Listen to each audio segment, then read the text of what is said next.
Telling a story through video is always a bit of a challenge, but I found the most challenging type of work is always the wild and explorative nature of hunting.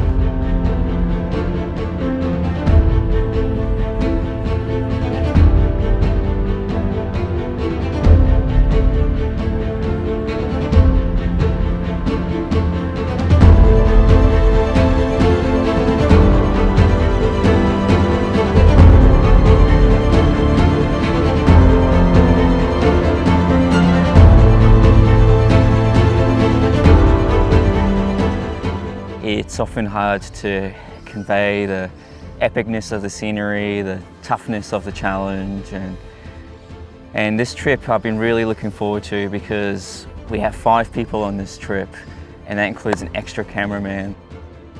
I'm really excited to have Will here, who's a very accomplished videographer and photographer.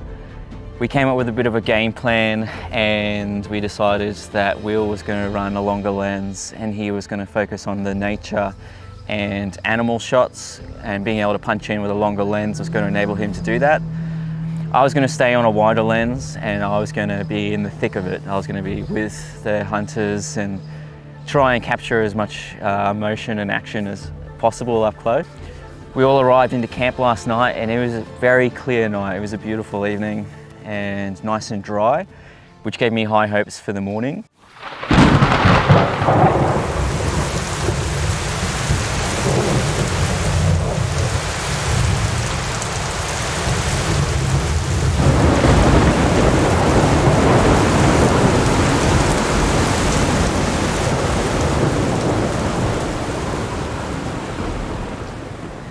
My heart sank at about 1 AM this morning when I awoke to the sound of thunder and rain, and that did not let up. When we all emerged from our various sleeping arrangements at about 5 o'clock in the morning, it was a full-on thunderstorm. There was thunder and lightning in the distance, it was hammering rain. I had about 2 inches of water in the bottom of my tent, and I thought, oh no, how are we gonna do this morning hunt?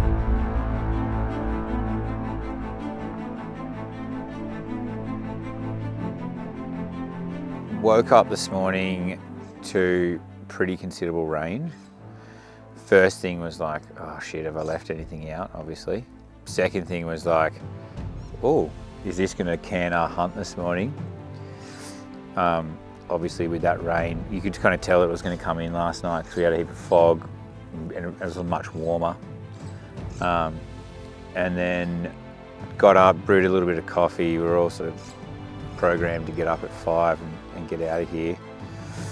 Then we sort of like huddled underneath the awning looking at the fire being like, what are we going to do this morning? And then we got a little bit of a break in it, got our gear on and just walked out of camp.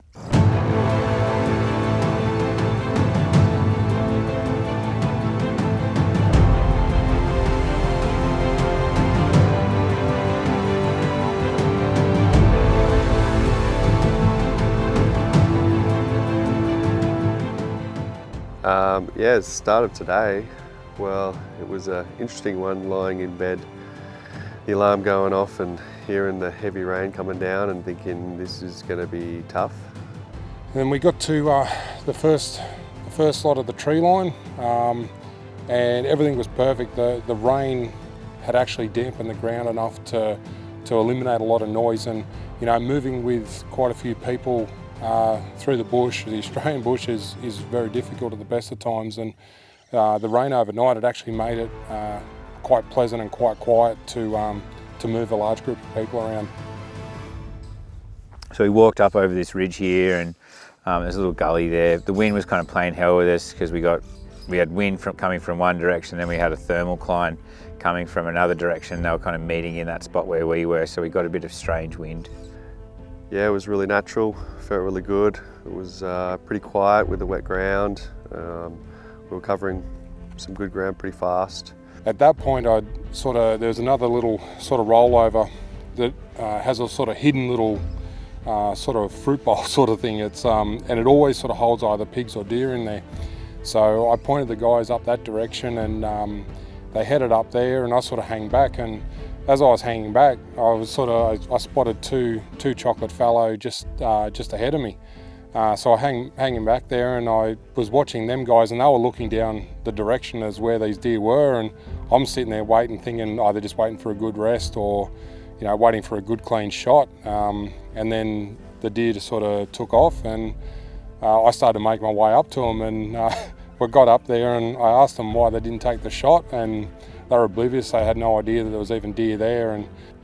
And they were right next to us when we decided to stop and have a drink, and didn't even see them. And then we kept on walking, and we spotted them again, and then we didn't realise that they were part of a larger group. It just goes to show that, you know, you could be slightly lower or slightly higher than someone, and your perspective or what you see is completely different. I was able to stick close to Mark and Chris as we spotted a sizable herd. There were probably at least a dozen does in this group, and we were able to use our concealed position within the timber to approach them. So spotted these animals, and then we sort of came back through the gully, and you know, it was the worst wind for us because, like I was saying, we got two winds crossing each other, but we had the thermal in our favour for that one. So we walked down the hill. We had such amazing cover; it couldn't have been any better. There was just this perfect line of dead, fallen massive trunks just lining up, so we could just stalk right in there nice and easy. And that's where I watched Mark and Chris sort of head down to where there was some fallen logs to take the shot.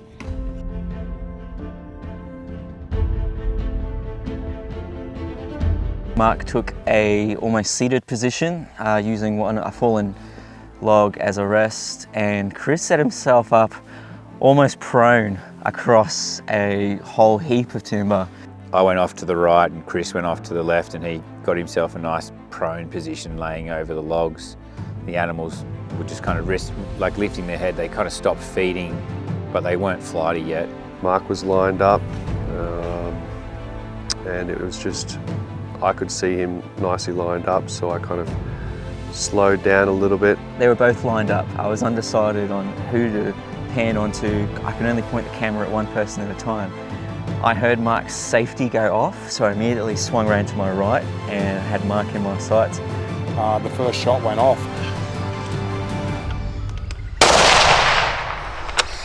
And I glanced over and I saw a deer stumble. I then heard Chris's bolt close. I immediately swung the camera around to Chris, looking at him lying prone across a bunch of logs, and he then fired a shot.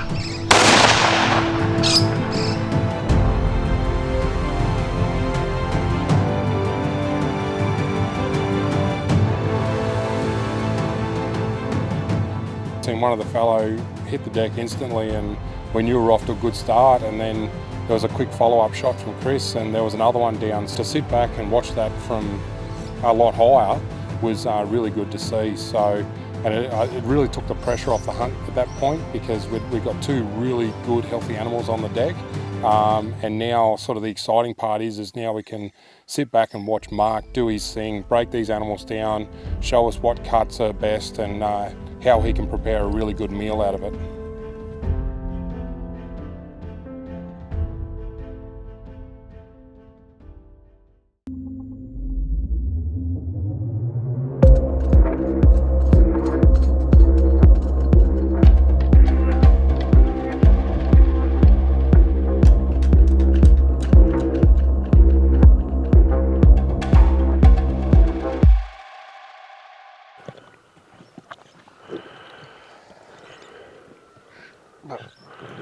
It's also going to work out like what do we want to hunt.